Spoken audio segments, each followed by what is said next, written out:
అట్లనే లీనమవుతుండే, అన్నం ఉండకపోతుండే, నిద్ర ఏది ఉండకపోతుండే, వాళ్ళకు ధ్యానంలో లీనమైతేనే ఈనాడు బాబా గారికి ఆ యోగ శక్తి తల్లి ద్వారా లభించింది. మనం చేసింది పిల్లలకు లభిస్తుంది. అలాగే శివాజీ తల్లి కూడా శంకరుడి మందిరంలోకి వెళ్ళి నాకు ఒక పుత్రుణ్ణి మహాదేవా మీలాంటి పుత్రుణ్ణి నాకు ఇవ్వు అని ధ్యానం చేస్తే శివాజీ రాష్ట్రానికి వాళ్ళ పేరున్నదా లేదా? ప్రతి తల్లి తండ్రి కూడా తన పిల్లలు ఉన్నతులు కావాలి, తన పిల్లలు సన్మార్గంలో నడవాలి, తన పిల్లలు మంచి కార్యాలు మంచిగా కావాలి ఉన్నతికి అని ప్రతి తల్లి తండ్రి కూడా ధ్యానం చేయమని బాబాగారి ధ్యాన కేంద్రాలు ఇవ్వడం జరిగింది. అందుకనే ప్రతి ఒక్కరు ఇప్పుడు అంబేద్కర్ని పూజిస్తున్నామా? ఏం చట్టం తయారు చేసిండు? మన భారతదేశానికి స్వాతంత్రం వచ్చిన తర్వాత మన దేశానికి ఒక చట్టం కావాలి. చట్టం కావాలంటే అది గ్రంథ రూపంలోకి రావాలి. బట్టి నోటి మాటలతోటి కాదు, అది ఒక గ్రంథం తయారు కావాలి అని కొందరి సభ్యులతోటి అంబేద్కర్ గారు కూడా వాళ్ళ తల్లిదండ్రులు కూడా జ్యోతిబా ఫులే బుద్ధుడి మార్గంలోనే నడిచిండ్రు వాళ్ళు కూడా.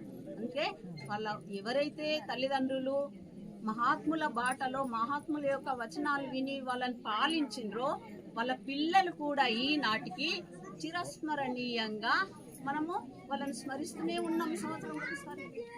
ఇప్పుడు బాబా చెప్పిండ్రు, బాబా మాటలు ఎక్కడున్నాయి? గ్రంథాలలో ఉన్నాయి, వీడియోలలో ఉన్నాయి. మనం మరి వింటున్నామా? ఆ గ్రంథాలు ఎందుకున్నాయి? ఇప్పుడు గ్రంథాల పూజ చేస్తాం కదా ఇక్కడ. మరి గ్రంథాలు ఎందుకోసం పెట్టారు బాబా గారు? బాబా యొక్క చెప్పిన వచనాలేంటి? సాయిబాబా చెప్పిన వచనాలేంటి? తుగడోజీ మహారాజ్ చెప్పిన వచనాలేంటి? గజానన్ బాబా చెప్పిన వచనాలేంటి? 5 నిమిషాలు ధ్యానం అలవాటు చేయండి. మీరు చేయండి, మనం చేస్తే మన పిల్లలు చేస్తారు. మనమే చేయలేనప్పుడు పిల్లల్ని ఎలా కూర్చోబెడతాం? వాళ్ళకు బాబా జ్ఞానాన్ని కూడా వాళ్ళ కొద్ది కొద్దిగా చెప్పాలి. కొద్ది కొద్దిగా వాళ్ళకు చెప్తేనే వాళ్ళకు అర్థమవుతుంది. అందుకని ప్రతి ఒక్కరూ సావిత్రిబాయి, మీరాబాయి, జమున జానాబాయి వీళ్ళందరూ భక్తి చేసిండ్రు. భక్తి చేయకపోతే ఏం చేసిండ్రు? ఈనాటికి వాళ్ళ పేర్లు ఎందుకు స్మరిస్తున్నాం? మరి పుంజాయి మాత వీళ్ళందరూ ఎందుకు? వాళ్ళు మామూలు ఆడవాళ్ళలాగానే, అందరు స్త్రీలాగానే జన్మించు, మనలాగానే, వేరే కాదు కదా. వాళ్ళకి ఏమన్నా వేరే ఏం లేవు, రాజభోగాలు లేవు, మేడలు లేవు, మిద్దెలు లేవు, రాజులు గారు వాళ్ళు. కానీ పూర్తిగా నిరుపేద ఇళ్లలో జన్మించి కింది స్థాయి కులంలో జన్మించి వాల్యాకోలి వాల్మీకి లాగా బోయవాడు వాల్మీకి అయినట్టు ఈరోజు బాబా గారు మనకు చిన్న క్యాస్ట్ కింది నుండి తీసుకొస్తున్నాడు. కింది ఈ లోయలో ఉంటుంది చూడు, మనం లోయలో పడ్డ జీవులం.